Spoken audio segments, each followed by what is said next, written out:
Hey there, this is Mr. Icarus, and welcome to yet another edition of Doom Mod Madness.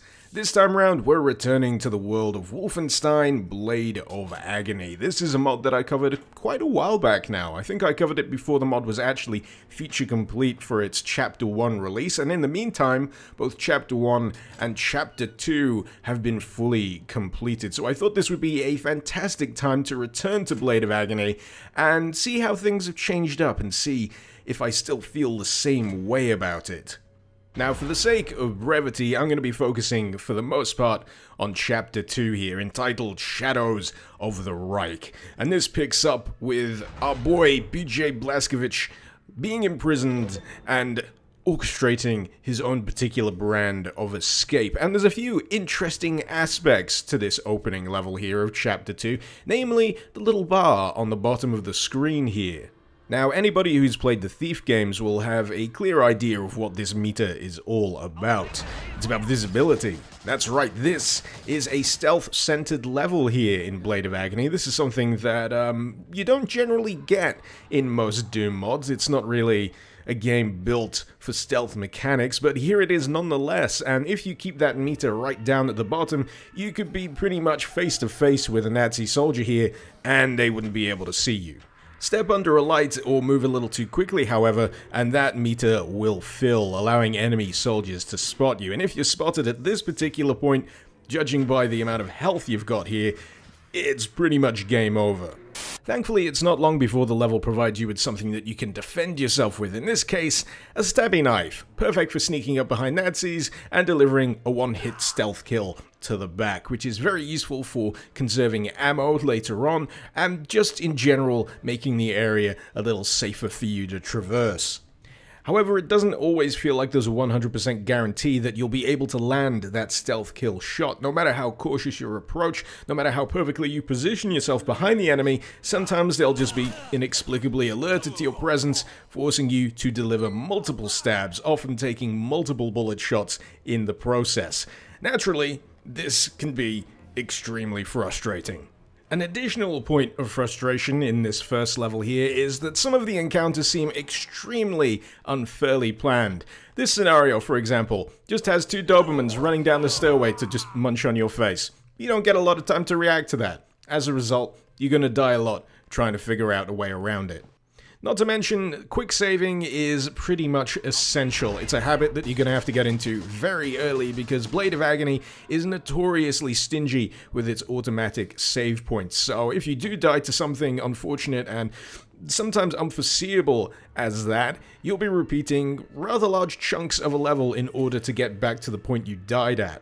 It's probably worth talking about the scale of the levels here as well, because good grief, are they gargantuan. This is still the first level, by the way. I've escaped the actual prison, I'm navigating the wilderness, I'm about to infiltrate another outpost here, and the gameplay is now switched up thanks to acquiring weaponry. Weaponry that I might add turned up round about the half-hour mark according to my footage. That's a lot of time spent crawling around in stealth mode. Now, if it sounds like I'm a little miffed about that fact, then you're right on the button, because after a while, these levels do wear you down just with the sheer length and effort it takes to get through them. I find that an unfortunate consequence of mods authored by Tormentor667 is that the levels contained within often have a habit of outstaying their welcome. It's less that they drag on too long, it's more that some of the encounters contained within just try your patience. For example, this situation right here, you can creep past all of these scientists, they've got their backs turned to you, you can loot a bit of the armory at the side here, but when it comes to moving on and getting into the next area, you'll find that once you flip the switch, there's an unfortunate surprise waiting for you, one that can only really be dealt with pistol fire, causing everyone else to trigger and you to eventually die. It's a remix and a repeat of the dog situation from earlier, and it just gets really friggin' annoying. So level 2 has its own particular gimmick, and that is saddling you with a buddy character, who is about the most useless thing I could have possibly imagined. There's this unspoken rule of buddy characters. If you can more effectively play the level without that character by your side, it ain't necessary, take him out, Throw him in the friggin' trash, because that's what this NPC character deserves. It's not even that I have to protect the character either, because by all accounts, the NPC character is invincible. Trust me, I know. I shot him several times in the face with a shotgun just to try and fucking kill him. But no, he persists. And the other major irritation that I found is sometimes when you want to back away, he actually blocks your path. You can't actually just pass straight through him. You collide, and then you end up having a bunch of really, really stupid deaths. Did I mention that he looks like an idiot as well? I'm just sick of his face. Every single time he bumps into me after following me, I'm just like, could you remove yourself from existence, please? I just don't want to understate the level of loathing that I feel towards this NPC character, because it colors my opinion of this entire level as a result. This may have actually been a lot more enjoyable if that character just didn't have to follow me around all the goddamn time. In fact, one of the best parts of the level is when he disappears, and you end up in an arena having to fight some Nazi Metal Gear robots. It was the most fun I had the entire level. Why couldn't more of it been like this? Even if the robots were a little retarded, and they couldn't actually figure out how to get through certain structures in the level, and made it really easy for me to kill them just by abusing corner cover like this, I still had a lot more fun than the other 90% of the level that I'd endured up until that point, which is a damn shame, because these levels are pretty damn good looking. And that right there is the common thread throughout most of the levels here in Blade of Agony. They're all great looking. They're all fantastically constructed. There's some immaculate texture work throughout these levels as well, and I just wish that they played as well as they looked. Thankfully, the third mission does something to take the edge off ever so slightly by firstly ditching that friggin' annoying buddy character and giving you a much more open world style map, encouraging you to explore in search of keys and targets. The inclusion of the compass item here, which you can see in the top left, going a long way to ensure I didn't get completely and utterly lost. Further on in this level, you'll infiltrate a castle and the labs beneath, and you'll also run into this chapter's first appearance by the mutants, and these are just a pain in the ass to deal with. It's not long before they spot you that they start spitting rapid-fire purple bullets at you, which wouldn't be too bad if there was a more limited number of them, but there seems to be one around every friggin' corner in this section. It seems like no matter how you approach it, you're going to be taking a few dings to your health no matter what, and that makes the ultimate encounter of this little area here all the more frustrating to deal with, because once you've dispatched all the mutants, it's time to pick up the key from the central lab area in the middle here. Trust me, quick saving is essential, because first time round there's no real way to anticipate what you're going to be up against here, let alone a super mutant that can fire poison gas rockets at you, resulting in a rather swift death. You do not want to have to be fighting through a whole bunch of mutants all over again just to reach this point and struggle with how exactly you're supposed to approach it. And trust me, a few times I felt like smashing stuff. That's how pissed off this section got me. Just when I thought I cracked it, you get a friggin' pack of dogs savaging you, just blocking off your retreat. So, what exactly is the purpose of this section other than to be a complete bottleneck for the player? Because that ain't fun. It stops the map dead in its tracks, and it forces you to repeat the section over and over and over until I somehow scrape my way through, which isn't a challenge, it's just an endurance test. Is it any wonder then that by the time I got to Mission 4, I was unreasonably happy to have a turret section presented to me on the back of a moving truck? What a refreshing change of pace. Not to mention how technically impressive as well. I didn't even think this was possible in Doom, but nonetheless, here I am on the back of a moving truck with a rather satisfying rocket launcher, and this is where the game felt like it was having a little bit of an uptick to me. I felt like I was having some good old-fashioned Nazi blasting fun. Even if, by the end of this section, I was feeling a little worse for wear, judging by all of the shots that I take during this journey. And that kind of brings up one of the issues with some of the levels here. For all of the wonderful environmental effects, such as the dustiness of this desert-type level here, it also has the consequence of obscuring enemies in the mid to long distance. Often this means that enemies have an opportunity to shoot you a few times before you even have the chance to notice their presence and react to them, which, as you can imagine, can occasionally feel quite unfair. For me, this section once again draws attention to the stinginess Blade of Agony has with its checkpoints as well, because as fun as this section is, and I did find myself having quite a lot of fun, I wouldn't want to have to repeat this 2 or 3 times, and that's where you find certain encounters along the way run the risk of just ruining all the fun, like this one coming up right here.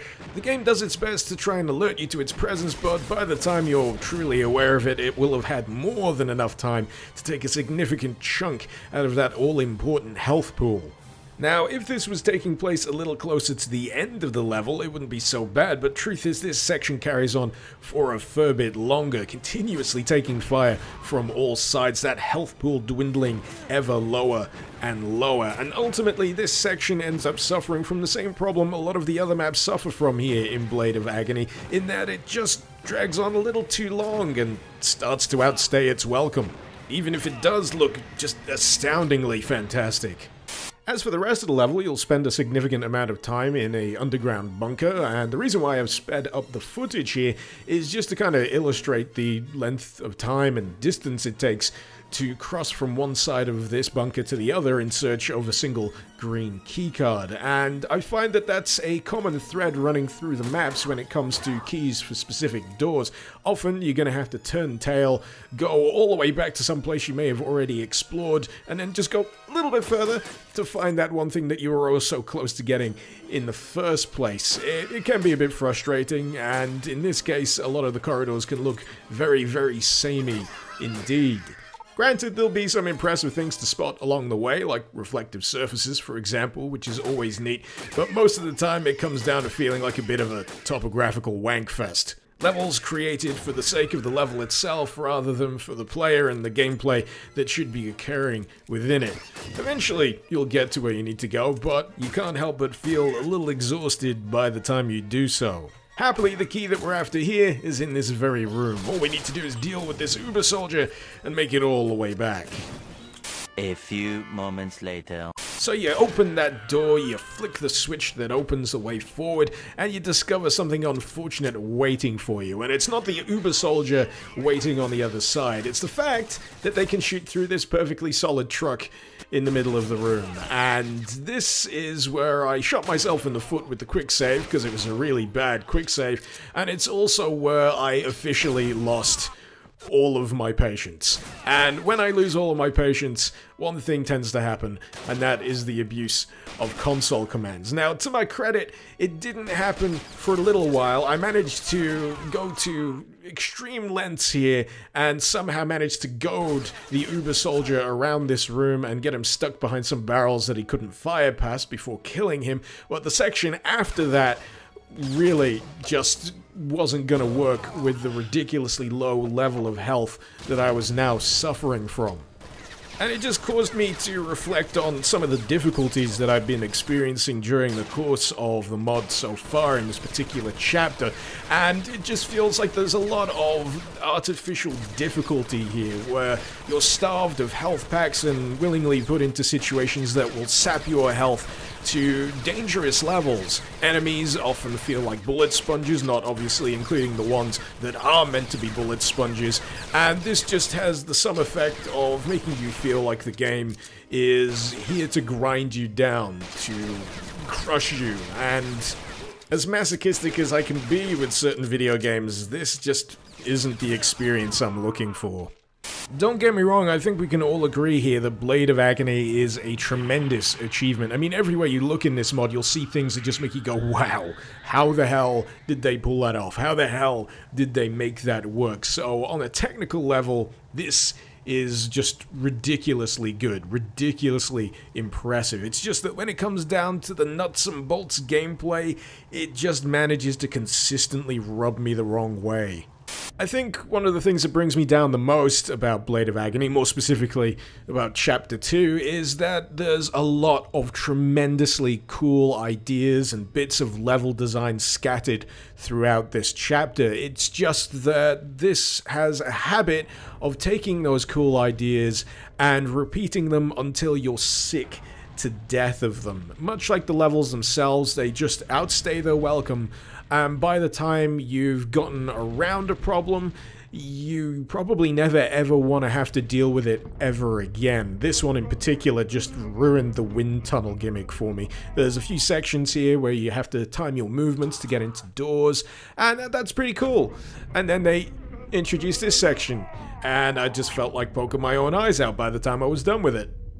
As you can imagine, by the time I reached the final level in Chapter 2 here, I was pretty much just on autopilot. I was just going through the motions. I wanted to see the end of this thing. I wanted to get it ticked off the list. And in total, there's, I believe, 8 levels here. The last mission consists of 3 parts, because it's one great big Uber mission, leading you to a secret Nazi volcano base in Iceland. And that is cool. That should be exciting. And I just didn't care anymore because I was so exhausted. But if I've got any advice for those of you out there who are thinking about checking this out, and you most assuredly should, I'd say that don't attempt to marathon this. Don't attempt to do the entire chapter in one go, be it Chapter 1 or Chapter 2. I'd say play it one mission at a time, leave it, come back the next day, because this is not a mod, in my opinion, that holds up very well to the marathon treatment. I imagine that those frustrations I experienced from mission to mission would be much less pronounced if I took a much longer period of time approaching this mod, but the nature of how I review these things for Doom Mod Madness means that quite often big mods like this have to be compressed into a short amount of time so I can finally get a video out by the end of the week. I guess what I'm trying to say here is that you should take my opinion with a very hefty grain of salt, because by all means this could be the mod for you. This could be the mod that ticks every conceivable box you ever hoped for, and if that's the case, then more power to you, because there is a lot of this mod to enjoy if it is your particular cup of tea. And if you want to find out, well, the link, as usual, is in the description below. At the very least, I hope you enjoyed this video full of wall-to-wall whining. Feel free to let me know what you thought in the comments, and feel free to suggest any mods you'd like to see me cover in future episodes of Doom Mod Madness. This has been Mr. Icarus. Thank you very much for watching. Icarus out.